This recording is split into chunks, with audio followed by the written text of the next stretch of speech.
Hello friends, welcome to PPS study family. तो दोस्तों, आज की इस वीडियो में हम लोग राजनीतिक विज्ञान यानी कि पॉलिटिकल साइंस का महत्वपूर्ण क्वेश्चन देखने वाले हैं, जो आपके आगामी परीक्षाओं में आने की सबसे ज़्यादा संभावना है। ये बहुत ही इंटरेस्टिंग सब्जेक्ट भी है और क्वेश्चन आपको बहुत अच्छा लगेगा, और जो सिलेक्टेड क्वेश्चन है वो लिए गए हैं। ठीक है, तो आइए आज हम लोग देखते हैं आज का पहला क्वेश्चन। क्वेश्चन नंबर 1 है हमारा कि शीत युद्ध की शुरुआत कब से माना जाता है। शीत युद्ध का शुरुआत जो है वो कब से माना जाता है। यहाँ पे ऑप्शन है हमारा 1945 के बाद से। अच्छा, इसको आपको हम बता देते हैं कि जब द्वितीय विश्व युद्ध हुआ था 1939 से 1945 के दौरान जो है वो द्वितीय विश्व युद्ध चला था। तो द्वितीय विश्व युद्ध के समाप्ति के बाद शीत युद्ध जो है सो स्टार्ट हुआ था। ठीक है, तो वही पूछ रहा है कि कब से कब तक शीत युद्ध शुरुआत कब से हुआ था, है ना। तो हमको पता है कि द्वितीय विश्व युद्ध 1939 से 1945 तक हुआ था, तो यानी कि उसके बाद ही हुआ होगा। ठीक है, तो यहाँ पे है 1947 के बाद, 1950 के बाद और 1960 के बाद। तो क्वेश्चन नंबर 1 का जो राइट आंसर है वो हम लोग बोल सकते हैं कि 1945 के बाद से माना जाता है कि शीत युद्ध का शुरुआत हो गया था, है ना। चलिए क्वेश्चन नंबर हम लोग 2 देखते हैं। क्वेश्चन नंबर दूसरा क्या बोल रहा है कि कौन से दो गुटों के बीच शीत युद्ध चला। अच्छा क्वेश्चन है कि जर्मनी फ्रांस के बीच, ये तो गलत है। ठीक है, सॉरी, ये गलत है हमारा। उसके बाद है यहाँ पे भारत चीन के बीच, नहीं, ये भी गलत हो गया। अमेरिका सोवियत संघ के बीच, ये सही, बिल्कुल सही है ये, यानी कि दूसरा का ऑप्शन नंबर हमारा सी राइट आंसर हो जाएगा। ठीक है, अमेरिका सोवियत संघ, सोवियत रूस भी बोल सकते हैं। चलिए हम लोग नेक्स्ट क्वेश्चन देखते हैं। क्वेश्चन नंबर 3 क्या है। क्वेश्चन नंबर 3 हमारा कि निम्नलिखित में कौन शीत युद्ध के प्रमुख कारण रहे हैं। शीत युद्ध का जो है वो प्रमुख कारण क्या रहा है। हम लोग ऑप्शन देखते हैं।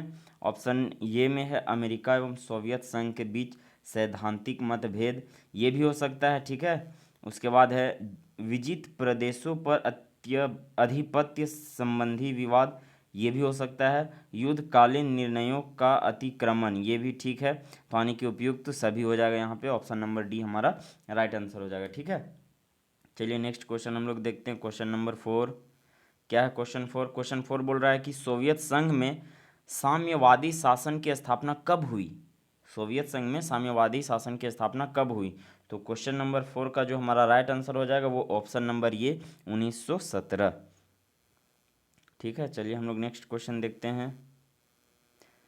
क्वेश्चन है हमारा यहाँ पर कि लाल सेना निम्नलिखित में से किस देश की सेना को कहा जाता है। अच्छा, लाल सेना इसी प्रकार से जम्मू कश्मीर में भी बनाया गया था। आप लोग जब इंडियन हिस्ट्री पढ़िएगा तो आप लोग को वहाँ पढ़ने को मिलेगा। अभी फिलहाल यहाँ जानिए कि पूछ रहा है कि किस देश की सेना को कहा जाता है लाल सेना। तो चलिए हम लोग देखते हैं। यहाँ पे है ब्रिटेन, सोवियत संघ, अमेरिका और फ्रांस। तो इसका जो राइट आंसर हो जाएगा वो ऑप्शन नंबर बी, सोवियत संघ, सोवियत रूस। ठीक है, चलिए अगला हम लोग क्वेश्चन देखते हैं। क्वेश्चन नंबर 6 क्या बोल रहा है कि हिरोशिमा और नागासाकी पर अणु बम, परमाणु बम मतलब कि जो है वो कब प्रयोग किया गया था। तो यहाँ पे ऑप्शन दिए गए हैं 1943, 1944, 1945 और 1946। तो इसका जो राइट आंसर हो जाएगा वो 1945 ईस्वी में हिरोशिमा और नागासाकी पर बम गिराया गया था, जो कि कहाँ स्थित है, तो जापान में, है ना। चलिए हम लोग अगला क्वेश्चन देखते हैं। क्वेश्चन नंबर 7 है यहाँ हमारा कि मार्शल योजना कब शुरू हुई। मार्शल योजना कब शुरू हुई। तो इसका जो राइट आंसर हो जाएगा वो ऑप्शन नंबर डी 1948 में। चलिए नेक्स्ट क्वेश्चन हम लोग देखते हैं। क्वेश्चन 8 है हमारा कि सोवियत संघ द्वारा बर्लिन की नाकेबंदी कब की गई। तो इसका जो राइट आंसर होगा वो ऑप्शन नंबर ये 1948 में जो है सो सोवियत संघ द्वारा बर्लिन में जो है सो नाकेबंदी की गई थी। चलिए नेक्स्ट क्वेश्चन हम लोग देखते हैं। क्वेश्चन है हमारा कि नाटो की स्थापना कब हुई। तो इसका जो स्थापना है वो 1949 में हुई थी। ठीक है, तो यानी कि इसका ऑप्शन नंबर ये सही आंसर है, 4 अप्रैल 1949।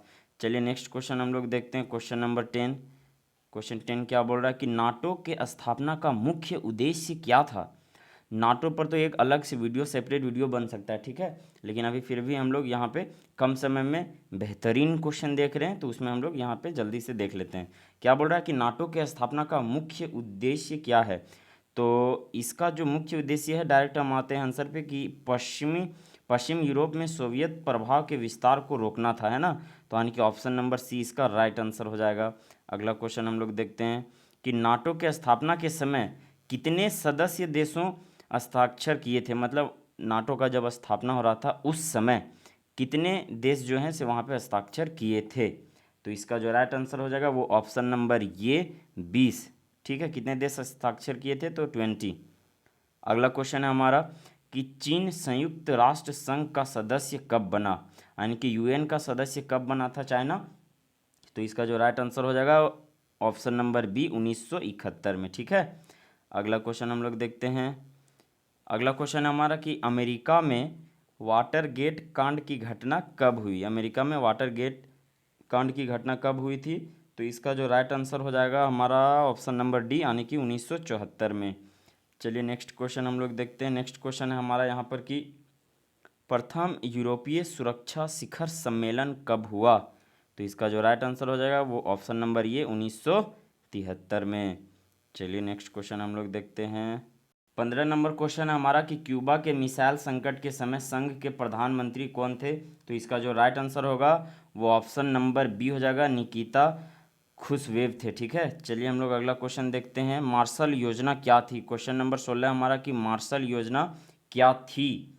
तो इसका जो राइट आंसर हो जाएगा, इसका मुख्य मतलब योजना क्या था? तो यूरोप के देशों को पुनर्निर्माण हेतु अमेरिकी सहायता था। ठीक है, तो यानी कि इस प्रकार से 16 का ऑप्शन नंबर ये हमारा राइट आंसर हो जाएगा। चलिए अगला क्वेश्चन देखते हैं हम लोग। क्वेश्चन नंबर 17 क्या है कि नाटो से संबंधित कौन सा विकल्प सही है? नाटो से संबंधित कौन सा विकल्प सही है? तो यहाँ पे हमको पूरा पढ़ना होगा।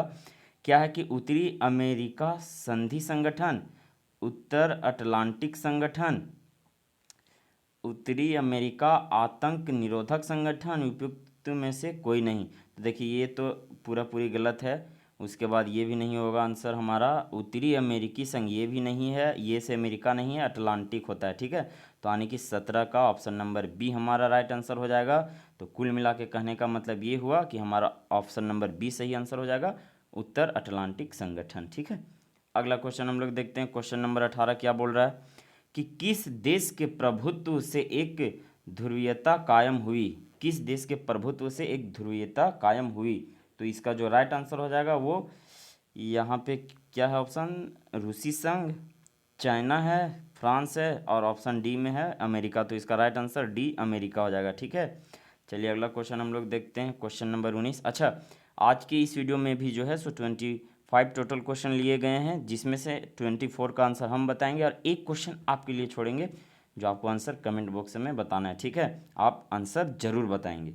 चलिए क्वेश्चन नंबर 19 क्या बोल रहा है कि संयुक्त राष्ट्र संघ के स्थापना से संबंधित निम्नलिखित में से कौन सा विकल्प सही है? यहाँ भी हमको सारा ऑप्शन फिर पढ़ना पड़ जाएगा, है ना। चलिए पढ़ते हैं हम लोग। क्या है कि अंतर्राष्ट्रीय जगत में शांति, सुरक्षा एवं सहयोग संयुक्त राष्ट्र का गठन, ये तो सही लग रहा है भैया। आने वाली पीढ़ी को युद्ध की विभीषिका से बचाना, ये तो बिल्कुल सही है।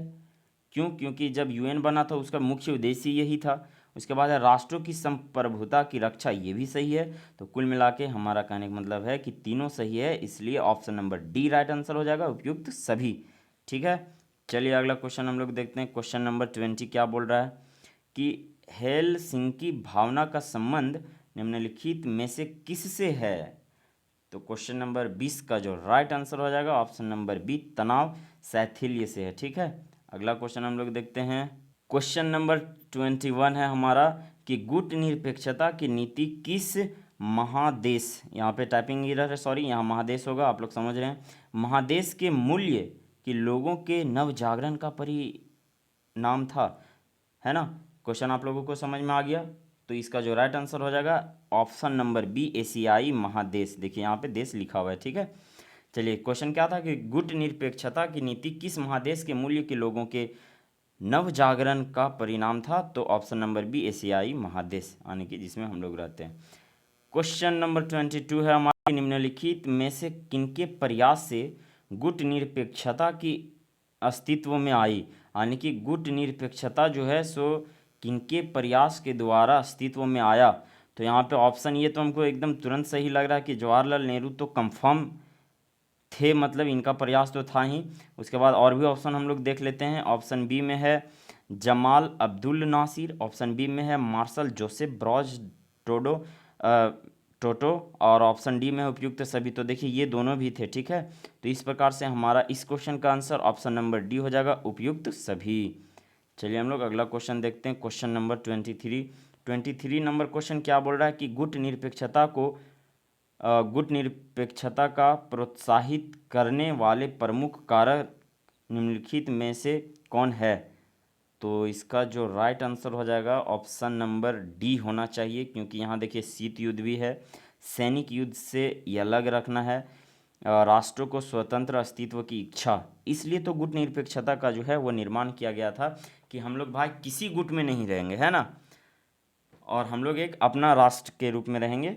तो यही था कि सैनिक युद्ध से अलग रखना, मतलब इसलिए कि अगर मान के चलिए कोई किसी पक्ष में चल जाए तो फिर अगर वहाँ पे युद्ध होता है तो अपने देश के सैनिकों को भी भेजना पड़ेगा। तो ये सब सभी कारण थे, है ना, तो इस प्रकार से इसका आंसर हो जाएगा ऑप्शन नंबर डी, उपयुक्त सभी।